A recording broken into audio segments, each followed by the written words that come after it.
É que eu achei assim um tanto mais prática, mais visível, de poder explicar, porque somente aquela parte teórica, ainda que com muito conteúdo bíblico, precisaríamos muito tempo para ir colocando cada evento e os detalhes de cada um desses eventos. Eu disse ontem que quem vai estudar escatologia numa escola teológica fica 2 anos estudando a escatologia. Isso vai dar mais ou menos 4 aulas por mês, 10 meses são 40, são 80 aulas, 80 horas. Ora, nós estamos aqui em 6 horas. Falar de escatologia em 6 horas é passar por cima, como os irmãos estão vendo. Precisaria 80 horas. São 2 anos, 4 aulas por mês. Isso significa, meus irmãos, que precisaríamos pelo menos 10 vezes, quem sabe mais, do tempo. Mas vamos tentar explicar, ou pelo menos colocar os irmãos a par de alguns fatos que eu acho importante. Todos entenderam, acho que o gráfico. Eu vou repetir rapidamente. Deus criou, primeiramente Deus criou a nossa terra. Aqui é a criação da terra. Eu represento por essa linha aqui o espaço onde termina o primeiro céu. O primeiro céu começa aqui onde eu estou pisando. Biblicamente falando, andando aí na rua, você quando está andando, você está no primeiro céu. Porque diz o livro de Gênesis que Deus criou a expansão, e a expansão Deus chamou céus. Plural. Não é céu, céus. Por isso que diz a Bíblia, meus amados irmãos, que Paulo um dia foi arrebatado até o terceiro céu. Então é plural. Ora, se existe um terceiro céu, tem um segundo onde está Satanás, príncipe das potestades do ar. Ele foi precipitado sim da posição que tinha como querubim ungido. Só que continua nos ares, dominando, comandando a terça parte dos anjos que acompanhou a sua rebelião.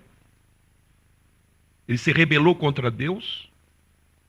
E nessa rebelião, dessa terça parte, está formada aí as potestades, as hostes espirituais da maldade. E a nossa guerra é contra ele, nos lugares celestiais. Daniel orou, a oração subiu até o trono de Deus. Aí Deus mandou um anjo trazer a resposta, e quando passava por ali, o príncipe do reino da Pérsia, um anjo caído, comandado por Satanás, quis impedir a resposta do anjo de Deus. E houve uma batalha ali de 21 dias, até que o anjo enviado por Deus chegou para Daniel, que estava em terra, e disse: Daniel, homem muito desejado, desde o primeiro dia que aplicaste ao teu coração humilhar perante o teu Deus, foi ouvida a tua oração. E eu vim por causa disso, mas... Aí contou a história que se passou por ali. Por isso que quando o crente ora aqui, a oração dele, diz a Bíblia, suba a minha oração perante a tua face. Se a minha oração contiver alguma coisa da carne, ela vai subindo, chega aqui, alguém segura a minha oração. Por isso que São Pedro diz assim, para que não sejam impedidas as vossas orações. Quem é que impede? Ele segura. Tem coisa dele. Então ele retém. Isso é importante, embora não é o assunto propriamente dito, mas para os irmãos saber o que se passa no mundo espiritual, irmão. Se Deus abrisse os meus olhos e os teus olhos para ver o que se passa no mundo espiritual, a gente ia ficar horrorizado, para não dizer tremendo, de anjos caídos, demônios, potestades malignas, e tem umas que são tão terríveis que nem está ali. Deus reservou nas cadeias da escuridão, porque se estivessem soltos, males tremendos estariam acontecendo na humanidade. Esse assunto é de angelologia, é um outro estudo. Vamos para frente. Muito bem. Todos entenderam o que se passava lá no Velho Testamento, quando um perdido partia antes da morte de Jesus, um perdido, seu corpo ao morrer para a sepultura, seu espírito, sua alma para o Hades. Eu queria dizer que o Hades, antes da morte de Jesus, no Hades, tem um abismo tremendo que eu pintei por essa linha preta aqui, chamado abismo separador, onde de um lado está o seio de Abraão, cujo sinônimo é paraíso. Paraíso que estava no seio da terra. Por isso Jesus podia dizer ao ladrão: hoje estarás comigo no paraíso, que estava no seio da terra. E do outro lado, o Hades, propriamente dito, o lugar de sofrimento, que não é o inferno. É o lugar dos espíritos dos falecidos. Eu disse já uma vez, vou repetir a segunda. Uma pessoa, quando parte salvo, ele está num gozo indizível. Como uma pessoa que parte perdida está num sofrimento terrível. Tanto aquele que partiu salvo, como aquele que partiu perdido, não estão nem ainda na sua felicidade completa e nem no sofrimento completo. Porque isso vai se dar quando estiverem com o corpo. Quem parte para a eternidade agora, o corpo está na sepultura. Quer o salvo, quer o perdido. Quando o salvo retomar o seu corpo pelo arrebatamento da igreja, conforme já explicado, aí a felicidade é plena, porque está espírito, alma e corpo. O ímpio está no sofrimento.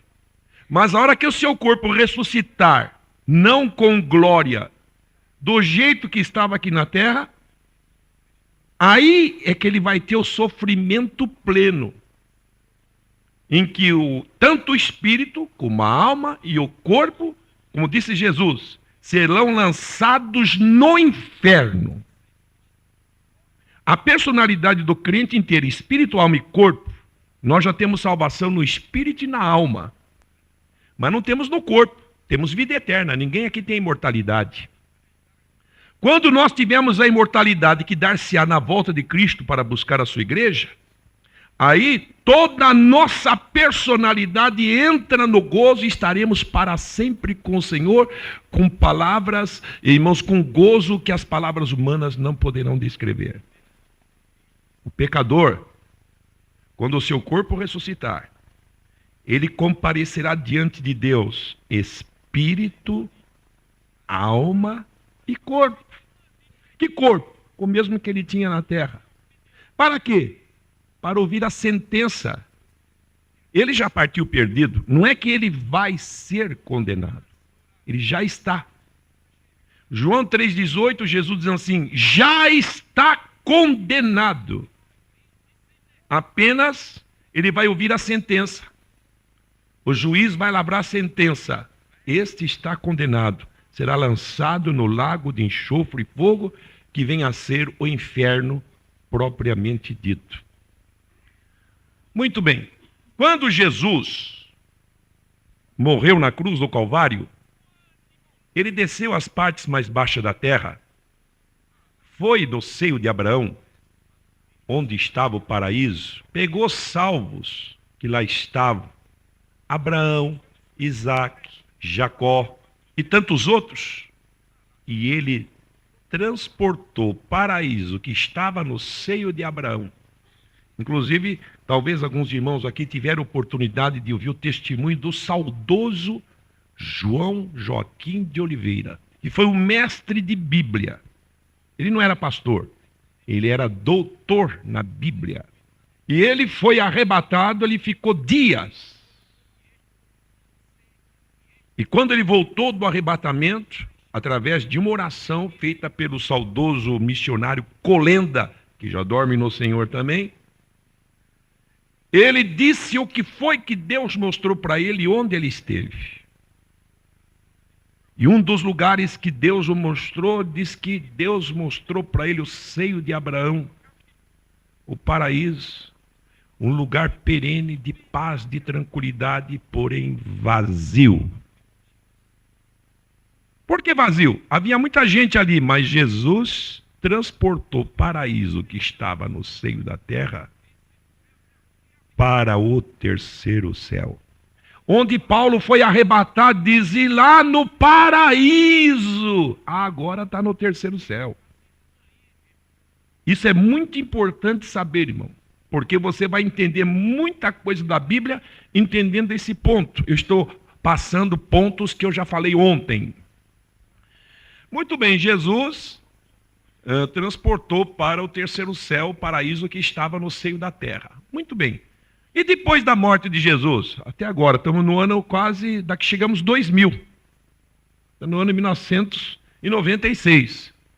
Aqui está uma pessoa perdida vivendo na terra, suponhamos que seja hoje. Ele morre, o corpo dele vai para a sepultura, o espírito e a alma vai para Hades. O salvo, aqui está uma pessoa salva, morre, o corpo vai também para a sepultura, mas o espírito e a alma sobe.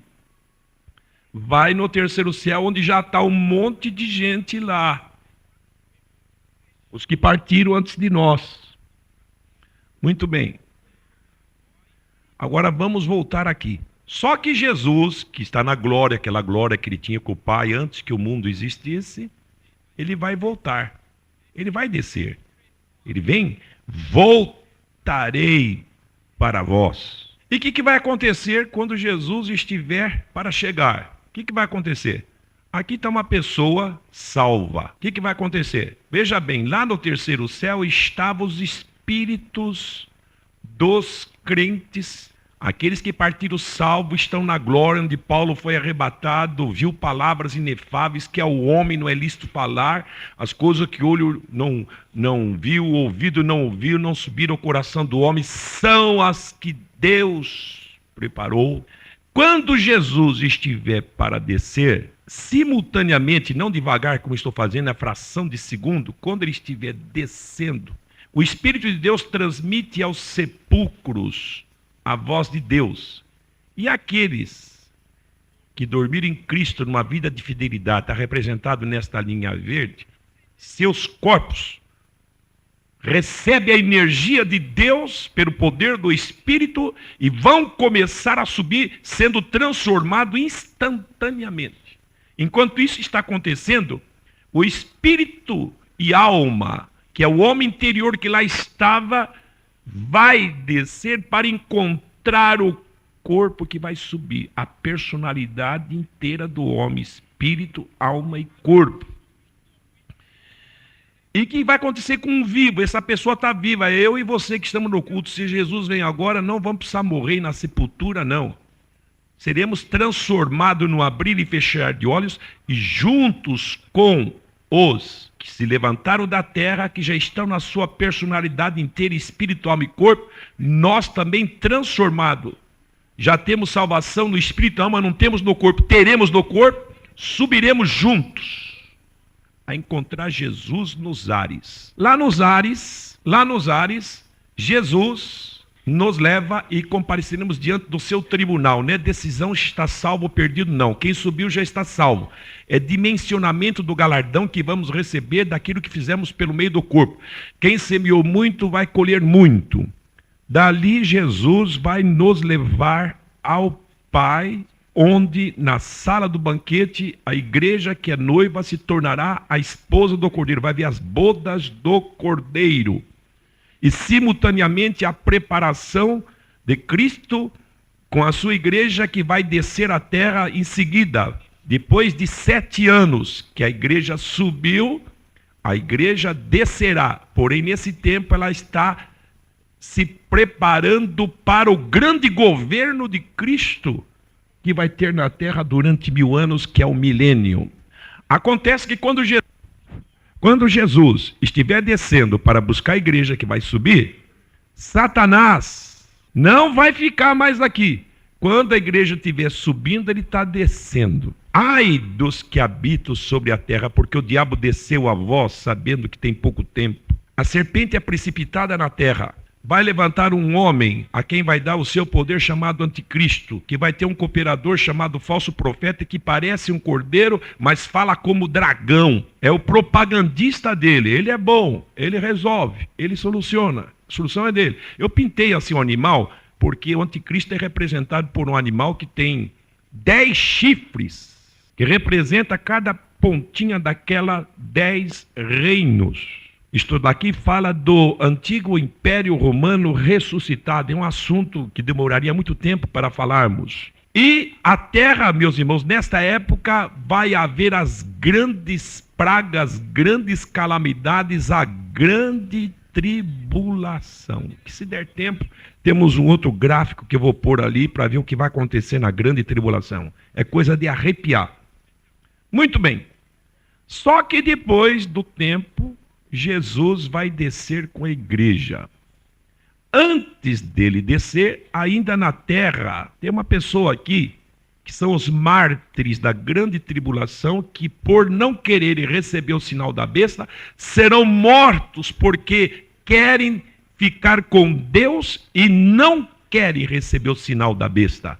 Serão mortos, um no começo, outro no meio, porque são 7 anos. Vai morrendo e à medida que morre, vai na sepultura. O espírito e a alma vai debaixo do altar, diz a Bíblia. Muito bem.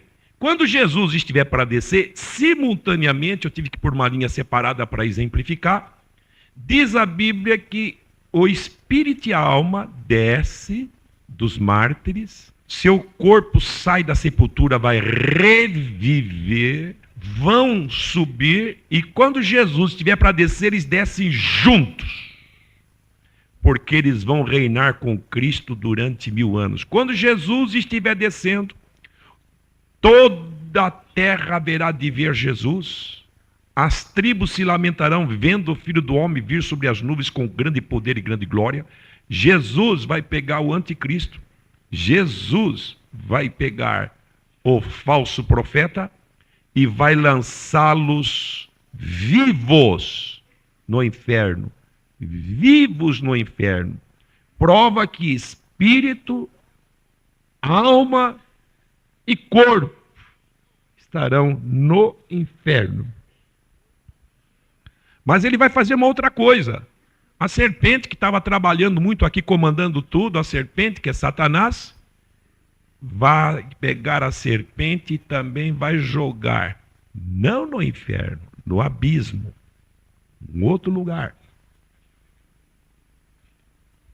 Vamos para frente.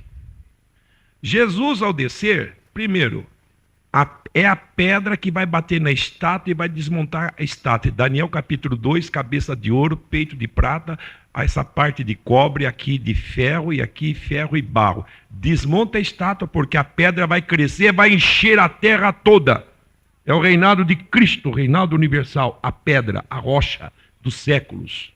Ele vai pôr os seus pés no Monte das Oliveiras. Eu pus aqui, não deu para parecer muito bem. 2 pés pisando sobre o monte, e o monte vai se fender. Cumprindo-se a profecia de Ezequiel, de um rio que sairá da cidade e vai até o Mar Morto, e ele, que é um rio, é um mar que não produz nada, vai produzir abundantemente. Vai haver, quando Jesus desce, eu tive que pôr mais para cá, porque aqui ficaria muito confuso, isso daqui estaria nesse mesmo lugar, mas eu pus para cá. O julgamento das nações vivas, onde o julgamento das nações vivas vai haver uma separação, uma classificação de quem vai continuar. Bodes e ovelhas. Bodes são condenados, seu corpo vai para a sepultura, espírito e alma continua no Hades. Aqui nações, ovelhas, que não é igreja, são nações que terão a condição de continuar no milênio, que trataram os judeus de modo diferente, que vão ter a possibilidade de continuar na terra. Vão continuar. Nós vamos reinar sobre gente, sobre alguém. Muito bem. Vamos para cá. Isto aqui significa o milênio, o governo de Cristo, quando ele estará reinando com a igreja. Note que eu pus essa linha aqui, eu não pus aqui embaixo. Eu pus lá em cima. Por quê?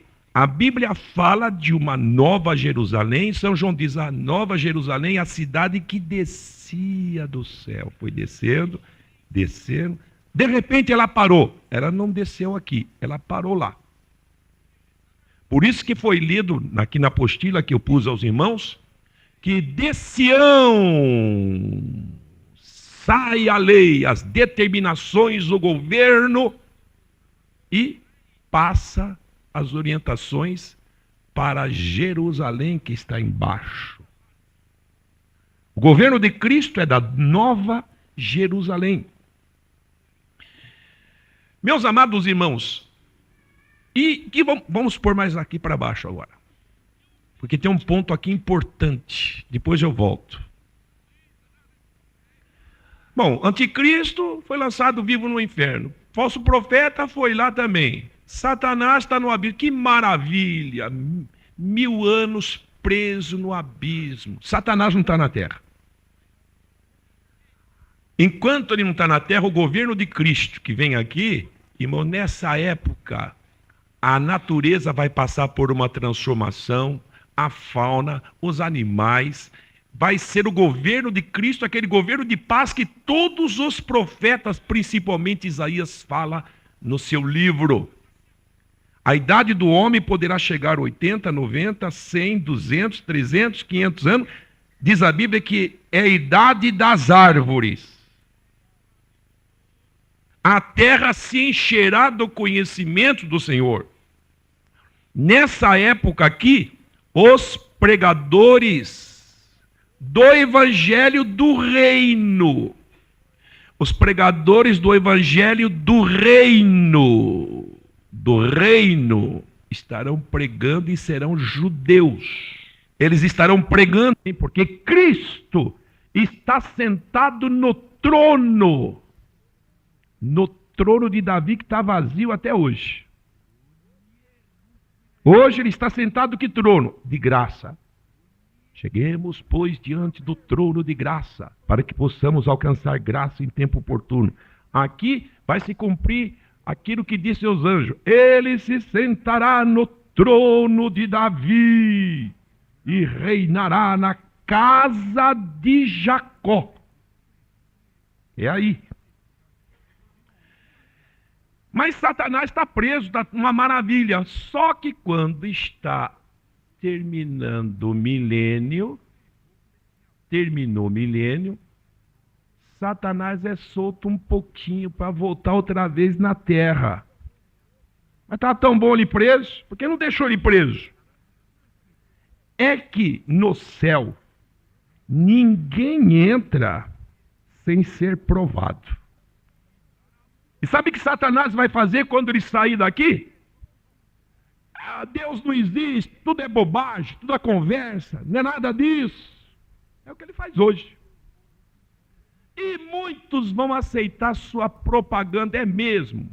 E ele vai arrumar um grupo muito grande se levantar contra Cristo e o seu governo. Que está lá toda a determinação, mas a execução está aqui na terra. E é aí, meus amados irmãos, que diz a Bíblia, vamos pôr agora para cá. O que é que acontece no milênio? Vai ter muita gente. Alguém diz, vai nascer gente? Claro que vai nascer gente. Vai nascer muita gente. A terra vai se encher de habitantes. A Bíblia diz, meus irmãos, que a natureza, ela não terá mais as deformações. Sabe por quê? Quando o homem caiu, a natureza caiu também. Há um gemido, aliás, existe 4 gemidos na terra. O primeiro gemido é o gemido do Espírito Santo, geme por nós. O segundo gemido é o gemido dos perdidos. Passa, Macedônia, ajuda-nos. Que gemido tremendo. Há o gemido da criação. São Paulo diz assim, a criação geme, esperando a redenção dos filhos de Deus. A criação está gemendo, é que a gente não ouve, mas Deus está ouvindo o gemido. Quando o homem caiu, caiu toda a criação. Não tinha espinho na terra, Deus disse, agora espinho e cardo vai brotar na terra. Do suor do teu rosto comerás o pão de cada dia. Maldita é a terra. Nessa época a terra não tem maldição. Aquela coroa de espinho que Jesus levou na cabeça não é coincidência não. Tá certo que puseram para dizer que ele era rei, bateram com um pau, uma cana, e ela enterrou na sua cabeça e saiu sangue. Aquele espinho que estava naquela coroa fala da maldição, porque quando Deus amaldiçoou a terra, a primeira coisa que Deus disse é, espinho vai brotar. Jesus levava naquela coroa a maldição da terra, que nesta época não vai ter a maldição da terra. Em lugar do deserto vai correr rio. Irmãos, a fauna será um espetáculo. 1000 anos de paz na terra. E a terra cheia de gente. Mas Satanás é solto. Não, é bobagem. Deus não existe, é conversa. E ele vai fazer exatamente o que ele faz hoje. Só que nessa época, os habitantes que estiverem na terra, suponhamos essa pessoa, não, eu creio, ele é o Senhor, ele é Deus, é ele que dá, é ele, creu. É o evangelho do reino, não é o evangelho da graça. O evangelho do reino será pregado a todas as gentes, então virá o fim. Se Jesus vier hoje, não é o fim? Se Jesus vier hoje, conta 7 anos, conta mais 1000 anos, 1007, e conta mais um tempo que a Bíblia diz que Satanás vai ser solto por um pouco de tempo, não diz qual é o tempo. Vamos supor que seja 6 meses. Então, se Jesus vier hoje, não é o fim do mundo. Quando perguntaram a Jesus, os discípulos, mestre, diga uma coisa, que sinais, plural, que sinais haverá da tua vinda? E é uma conjunção que liga duas orações diferentes. Que sinais haverá da tua vinda e do fim do mundo? Aí Jesus falou sinais da vinda: nação contra nação, reino contra reino, nora contra sogra. E quando ele quis falar do fim do mundo, aí diz, e este evangelho do reino será pregado a todas as gentes, então virá o fim. Era isso que Jesus estava respondendo. Então os judeus serão os pregadores. Esse daqui creu em Deus. Não é a mensagem de hoje. Hoje nós pregamos o evangelho do reino de Deus. Lá é mensagem pregada por judeu. Mas essa pessoa creu no Senhor. Mas ele morreu no milênio. Porque vai morrer gente no milênio. Não significa que ninguém vai morrer. Morre. O corpo vai na sepultura, sempre na sepultura. O espírito, a alma, sobe do lugar destinado para os que confiam no Senhor. Mas teve um perdido também, pecador de 100 anos será amaldiçoado. Rapaz, 100 anos você ainda não creu em Deus. Pecador de 100 anos será amaldiçoado, porque teve tanta oportunidade, vendo Deus de um lado, vendo a glória de Deus, vendo as maravilhas, a terra se encherá do conhecimento do Senhor. Ele morre também. E morrendo ele, corpo, sepultura, espírito e alma, sempre para o lugar dos perdidos. Muito bem, está para terminar o milênio. O que vai acontecer?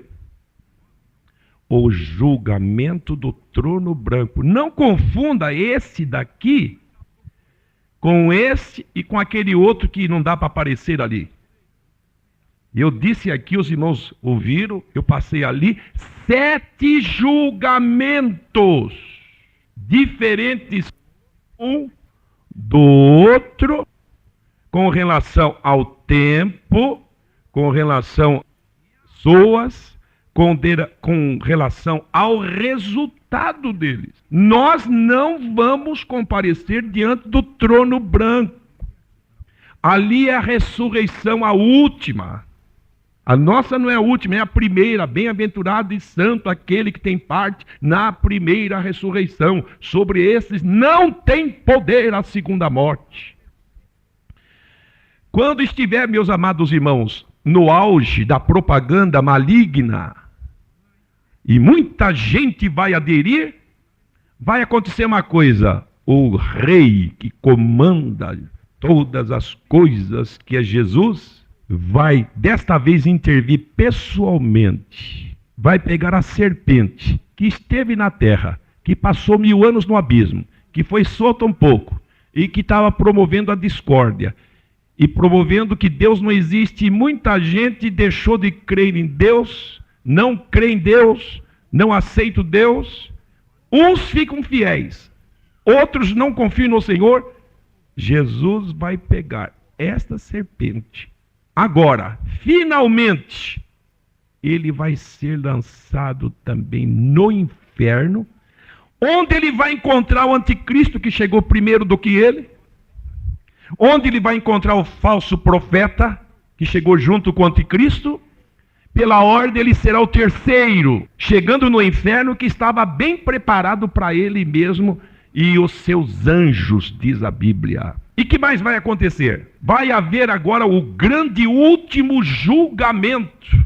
Deixa por essa linha aqui que todos vão entender melhor agora. Os irmãos viram que essa linha aqui, ela vem lá de trás. Significa o lugar dos perdidos. Os irmãos viram que essa linha aqui não dá porque o gráfico está lá atrás. Significa sepultura.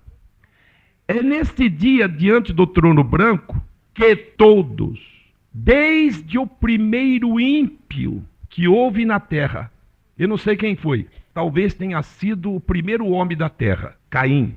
O primeiro homem da terra, a Bíblia diz que ele era do maligno e as suas obras eram injustas. Mas desde o primeiro ímpio, cujo espírito e alma estava lá no Hades, lugar de sofrimento, foi juntando gente de todas as épocas, todos os ímpios, todos os ímpios, todos os ímpios, ímpio daqui, ímpio dali, ímpio de lá, ímpio de lá. Os ímpios estão se juntando, seu espírito e sua alma estão no sofrimento. Nesse dia, eles vão ser convocados. É a segunda ressurreição, ressurreição da condenação. Eles de todas as épocas vão ter que comparecer. Simultaneamente, os seus corpos, de todos eles, foram descendo aqui, foi juntando, espírito e alma se junta com o corpo do jeito como vivia na terra, sem nenhuma glória. Espírito, alma e corpo vão comparecer diante do trono branco. Quem é que está no trono branco? Jesus. Quem é que está ao lado de Jesus? A igreja.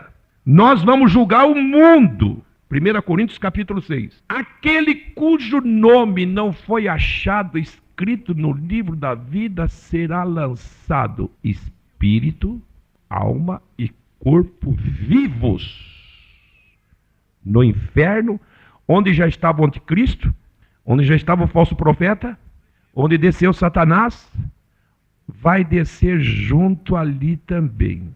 Não temais aqueles que matam o corpo, disse Jesus, e nada pode fazer a alma. Temei antes aquele que pode fazer perecer no inferno a alma e o corpo. Mas vai acontecer, meus amados irmãos, mas teve pessoas que serviram a Deus.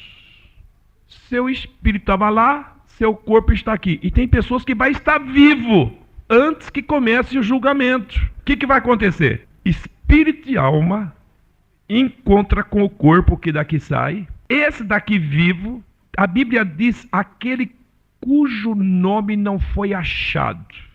Por que diz assim? Porque tem gente cujo nome vai ser achado escrito no livro da vida. Quem? Este. Quem?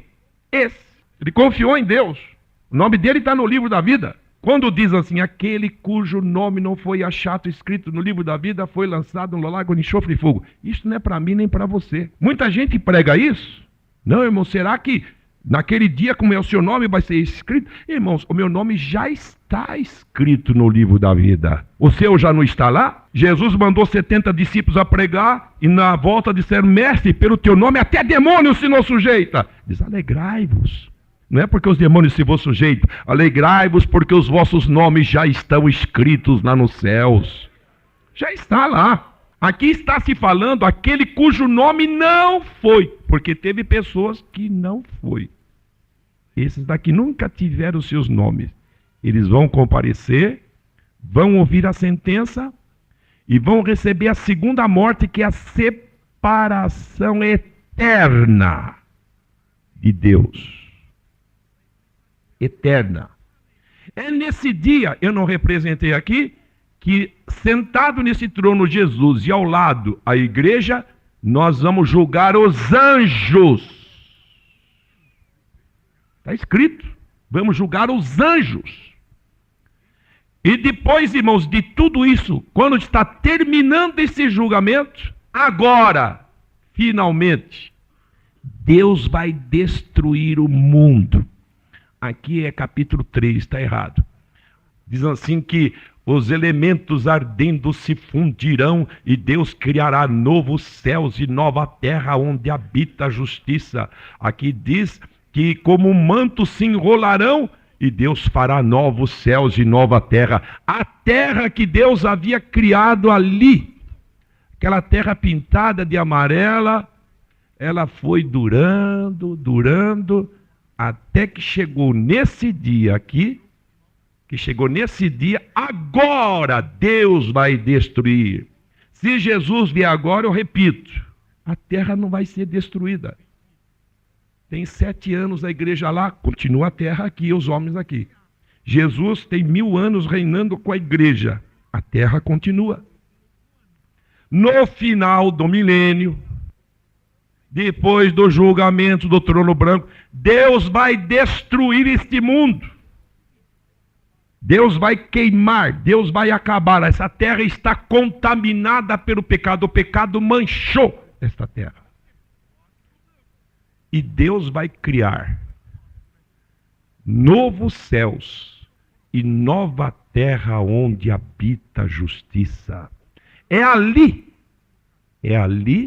Veja bem, quem subiu, mesmo os que estavam aqui no período do milênio, subiu, ficou lá. A linha verde vem lá da igreja, vem os mártires, continua um grupo separado, nunca está junto, sobe estes, e todos os que tiveram comunhão com Deus entram no novo céus e uma nova terra onde habita a justiça. E aqui é eternidade. Quantos anos tem a eternidade? Eternidade. Quantos anos? O maior número da matemática que você conseguir determinar, milhões, quatrilhões, quinquilhões, de bilhões, de trilhões, você está apenas começando a falar da eternidade. Não tem fim, glória seja dada ao nome do Senhor. Mas, irmãos, que Deus nos ajude. Isso que nós temos mostrado aqui é um esquema assim, muito relativo, porque não dá para pôr muitas linhas, ficaria muito complicado este gráfico. Mas eu creio que os irmãos têm podido entender. O tempo não vai nos permitir. Paulo, quantos minutos nós temos? 2. Então não dá. Eu tenho outro gráfico ali, mas não vai dar. Tremendo. Aquele ali é de levantar o cabelo, quem tem cabelo. Aquele é terrível. O que vai acontecer na grande tribulação. Olha, irmão, se você souber 10% do que vai acontecer, você vai pensar diferente daqui para frente. coisa tremenda. Mas que Deus nos ajude, eu espero que os irmãos tenham entendido. Não é possível descer em todos os detalhes, porque cada assunto desse aqui, irmãos, se nós parássemos só sobre o julgamento das nações vivas, isso aqui precisaria ficar 2 a 3 aulas. É muita coisa. Tem muitos versículos. E deveríamos lendo um, lendo outro, para formar o esquema geral. O meu tempo está esgotado exatamente agora. Deus os abençoe em nome de Jesus. Espero que os irmãos tenham tido uma visão, ainda que um tanto pálida, sobre os acontecimentos dos últimos dias.